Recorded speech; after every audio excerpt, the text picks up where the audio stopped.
Hello guys, আসসালামু আলাইকুম। আপনারা সবাই কেমন আছেন? আশা করছি সবাই খুব ভালো আছেন। আলহামদুলিল্লাহ, আল্লাহর রহমতে পবিত্র মাহে রমজান মাসে আমিও খুব ভালো আছি। তো চলে এলাম স্পেশালি ইফতারির একটা পাটিসাপটার রেসিপি নিয়ে। তো খুবই ভালো লাগবে। তো আমি আজকে সন্দেশের পুর দিয়ে বানাবো পারফেক্ট একদম পাটিসাপটার রেসিপি।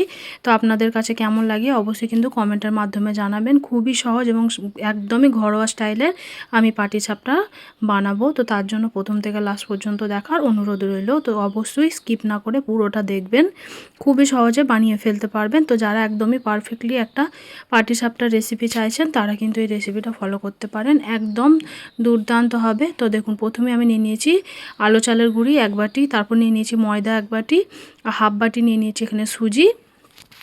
তো পরিমাণগুলো অবশ্যই একটু ফলো করবেন। তো আপনারা যেরকম পরিমাণের বানাতে চান সেরকম হিসেবে একটু কম বেশি করে নিতে পারেন। তারপর দিয়ে দিচ্ছি স্বাদ মতো লবণ। দিয়ে খুব ভালো মতো সমস্ত মিশ্রণটা আমি খুব ভালো মতো একবার দেখুন মিক্স করে নিচ্ছি।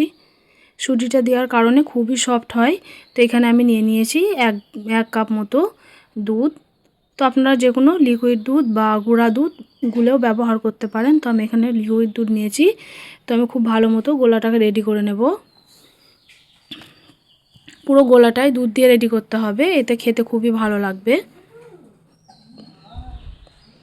তো দেখুন, আমি অল্প অল্প করে পুরো দুধটা এখানে দিয়ে দিচ্ছি। এখানে 250 মতো দুধ ছিল, মানে হাফ লিটার।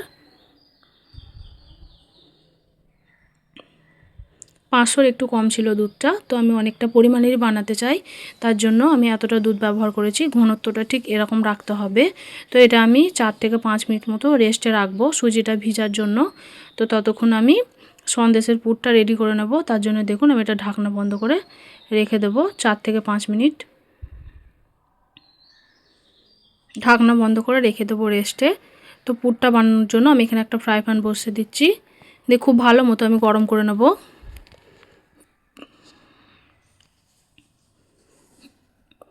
তারপর দিয়ে দিচ্ছি হাফ গ্লাস মতো লিকুইড দুধ। প্রথমে দুধটাকে আমি দিয়ে দিচ্ছি এখানে।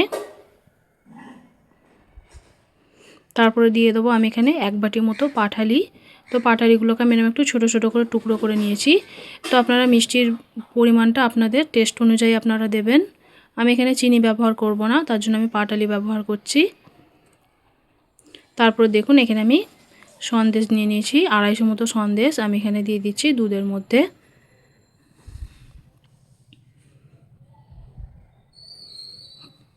তো আপনারা সন্দেশ ছাড়া এমনি সুজি দিয়েও পুরটাকে রেডি করে নিতে পারেন একইভাবে। তো এখন একটু টান করে নেব, যেহেতু এখন অনেকটাই পাতলা আছে। তো এই জালটা একটু বাড়িয়ে দিয়ে আমি একটু টান করে নেব। তো দেখি বুঝতে পারছেন সুন্দরভাবে মিক্স হয়ে গেছে।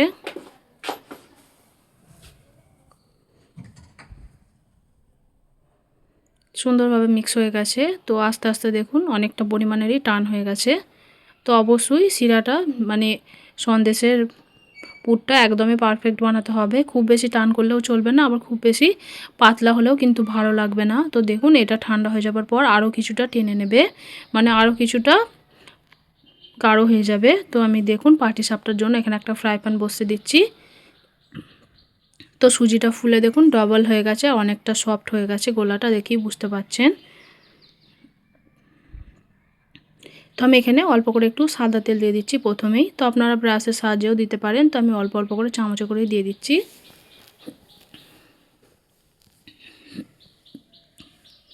তো তেলটা দিয়ে খুব ভালো মতো দেখুন আমি একটু মিক্স করে নিচ্ছি, পুরো ফ্রাই প্যানটাই ভালোভাবে একটু দিয়ে দিচ্ছি। তারপরে দেখুন, আমি এখানে অল্প করে একটু 1 চামচ মতো ব্যাটার এখানে দিয়ে দিচ্ছি আমি পাটিসাপটার জন্য। দিয়ে এরকমভাবে রাউন্ড করে করে ঘুরিয়ে ঘুরিয়ে দেখুন পারফেক্টলি একটা গোলা রুটি শেপ দিয়ে নিতে হবে। এখানে কিন্তু কোনো রকম চামচ বা কোনো কিছু ব্যবহার করতে পারবেন না, তাহলে কিন্তু নষ্ট হয়ে যাবে। তাই গোলাটা একদমই পারফেক্ট বানাতে হবে।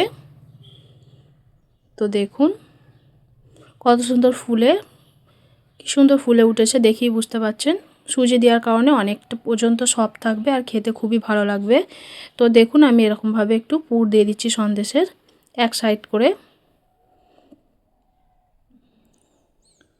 তো আমি খুন্তির সাহায্যে আস্তে আস্তে করে রাউন্ড দিয়ে একটা পাটিসাপটার শেপ দিয়ে নিচ্ছি। যেভাবে পাটিসাপটা হয় নিশ্চয়ই জানেন।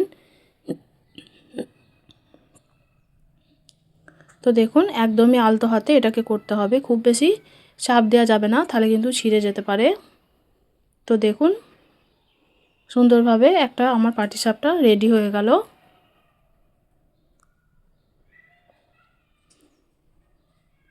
তো একইভাবে আমি বাকিগুলোও করে নেব। তো বানানো দেখেই বুঝতে পারছেন কতটা সহজ, কিন্তু সবাই বানাতে পারবেন।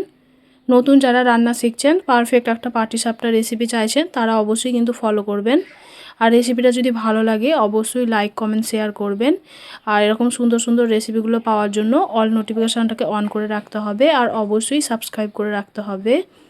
তো আপনাদের কাছে একটাই অনুরোধ, তো সবাই প্লিজ একটা করে লাইক দেবেন।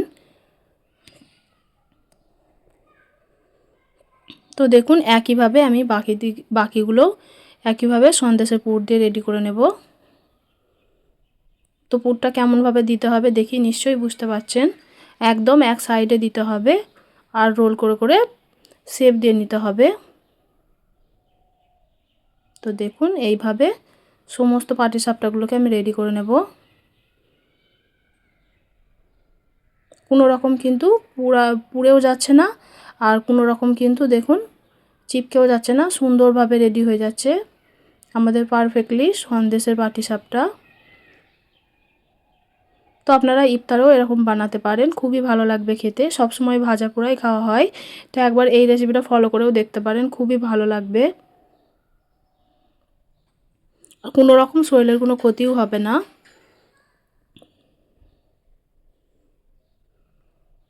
তো দেখুন একইভাবে আমি রেডি করে নিচ্ছি।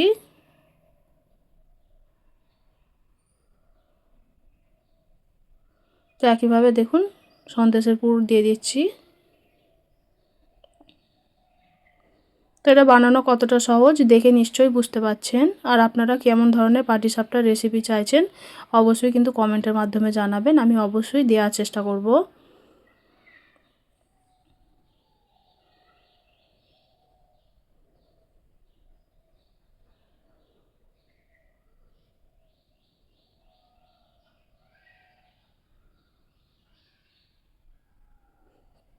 তো দেখুন এক এক করে সমস্ত পাটিসাপটাগুলোকে আমি রেডি করে নিয়েছি।